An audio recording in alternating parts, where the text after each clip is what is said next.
안녕하세요. 김광삼의 진국TV 김광삼 변호사입니다. 문가비 씨가 지난 3월에 아들 낳았잖아요. 근데 그 아들이 이제 정우성 씨가 친아버지다 이런 사실이 뒤늦게 알려지면서 온라인 사이에서는 비혼 출산을 둘러싸고 갑론을박이 굉장히 많이 이어지고 있는 것 같습니다. 아버지로서 어떤 양육 책임을 다하면 되지 꼭 결혼을 전제로 할 필요가 있느냐 이런 의견도 있는 것 같고요. 현실적으로는 혼인과 관계없이 양육을 책임질 수는 없다. 양육의 책임을 다할 수는 없다. 그러니까 돈만 준 것만으로 양육 책임을 다 하는 건 아니다. 이런 또 견해가 있습니다. 일단 정우서 소속사에서는 친자가 맞다. 이런 입장을 표했고요. 양육 방식에 대해서는 최선의 방향으로 논의 중이고 이에 대해서는 끝까지 최선을 다할 것이지만 정작 정식으로 교제한 사이는 아니다는 거예요. 그럼 우리 같이 기성세대 입장에서 보면 정식으로 교제한 사이가 아니었는데 어떻게 성관계를 하고 애를 낳았을까 그런 의문을 던질 수는 있어요. 그렇지만 본인들은 정식으로 교제한 사이가 아니기 때문에 결혼할 계획도 없다 이렇게 밝히고 있습니다. 그러면 결혼을 전제로 하지 않는 그 양육에 대해서는 찬성과 반대가 있을 수 있는 거죠. 그래서 일부에서는 혼외 출산, 그러니까 결혼을 하지 않고 출산하는 것은 그리고 거기에 대한 양육을 하겠다는 것은 무책임한 행동이 아니냐. 어떻게 보면 양육에 있어서는 경제적인 부분이 일부고 어떤 육아랄지 집안일이랄지 정서적 지원 이런 것들이 사실은 종합적으로 양육을 판단해야 한다는 거예요. 그럼에도 불구하고 양육비를 부담하는 것 자체로서 책임을 다하는 것이냐, 그게 양육비 부담하는 ATM기냐, 이런 또 비판이 있는 것 같아요. 그런데 또 한쪽에서는 원치 않는 결혼을 어떻게 하냐, 애 낳았다고 해서 할 수 있는 건 아니지 않느냐.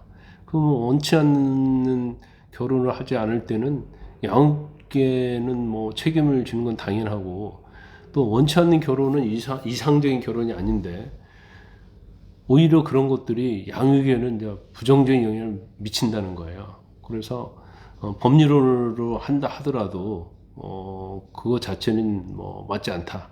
그리고 오히려 비혼 관계에서 양육비 지원하고 도의적 책임을 지는 것이 맞다. 또 이런 또 견해가 아주 첨예하게 갈리는 것 같아요. 여러분 생각은 어떠신가 모르겠어요. 근데 저는 개인적으로 볼 때 일단 그게 도덕적으로 맞느냐 안 맞느냐 아니면 양육의 책임을 지는 것으로서 아버지 역할을 다하는 것이 아니냐 이제 그런 차원의 문제를 떠나서 일단 어차피 낳잖아요 애를. 그러면 이런 혼외제에 대한 사회적 어떤 인식이 저는 좀 달라져야 한다 이렇게 봐요. 왜냐하면 다양한 형태의 가족이 있을 수 있는 거고 예를 들어서 정우성 씨가 이제 문가비 씨하고 관계에서 애를 낳았어요.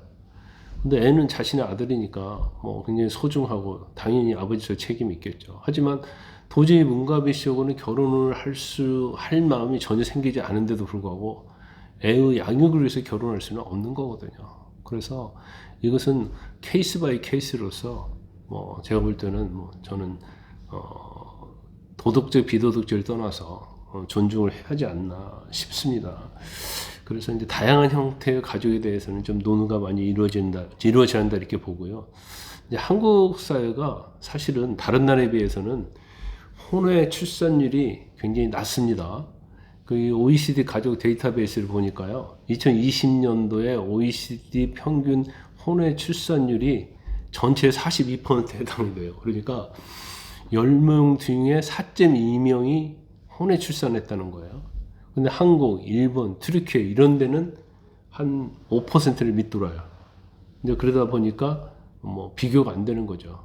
그런데 우리나라도 점차적으로 혼인 후에 출생아 수가 점점 늘어가고 있는 추세입니다. 그 8월 통계청이 발표한 2023년도의 출생 통계를 보니까 지난해 혼인 외에 출생한 사람이 19,000명이었어요. 역대 최다였다고 그럽니다. 그럼 전체 출생아가 23만 명이었는데 한 4.7%니까 20명 중에서 한 명은 혼외자다 이렇게 볼 수가 있을 것 같습니다. 일단 뭐 혼외자하고 법률원에서 난 자녀하고는 일단 뭐 양육이랄지 주거에 있어서 제도적인 좀 혜택이랄지 이런 것들이 굉장히 좀 다르죠. 그러다 보니까 비혼 출산에 대해서도 어떻게 보면 제도적인 범위에 또 밖에 있을 수 있거든요. 그래서 이런 것들도 우리가 한번 고려를 좀 해봐야 한다 이렇게 보고요. 그다음에 좀 많은 분들이 관심 있는 것들이 일단 정우성 씨는 굉장히 유명 배우고 또 경제적으로 여유가 많잖아요. 그럼 과연 양육비를 얼마를 줄까라는 게 관심이 많이 있는 것 같아요. 그런데 지금 양육비와 관련해서는 그 서울 가정법원에 양육비 산정 기준표가 있거든요. 그러면 최고 금액 구간이 200에서 300만 원이에요. 근데 요즘은 또 뭐 잘 키우려고 하면 뭐 300만 원 갖고 되지 않을 수도 있죠. 그래서 아마 이 부분은 제가 볼 때는 어차피 뭐 정우성 씨가 책임을 진다고 했기 때문에 합의에 의해서 결정될 가능성이 크다 이렇게 봅니다. 뭐 500이 될 수 있고 1000도 될 수 있겠죠. 경제 여유가 있으니까. 그 다음에 또 많은 관심을 갖고 있는 것이 그러면 상승은 어떻게 되느냐. 그런데 정우성 씨가 만약에 결혼하지 않고 혼자 사는 걸 계속 혼자 사는 걸 전제로 한다고 하면 정우성 씨 재산의 100%는 이 문가비 씨가 낳은 이제 아들에게 다 돌아가는 거예요. 그러니까 그러다 보니까 뭐 돈 목적이 아니야. 또 그런 댓글도 상당히 많이 있더라고요. 그런데 일단 뭐 그것은 이제 법적인 거니까 또 뭐 자기의 친아들은 맞잖아요. 그렇기 때문에 당연히 이제 법적으로는 100% 상속이 된다 이렇게 볼 수 있을 것 같습니다. 네, 그래서 오늘은 오랜만에 정치적인 거 말고 법적인 거 말고 시사적인 거에 대해서 좀 여러분이 궁금하신 것이 있을 것 같아서 말씀을 드렸습니다. 오늘 저녁 따뜻한 저녁 보내시기 바랍니다.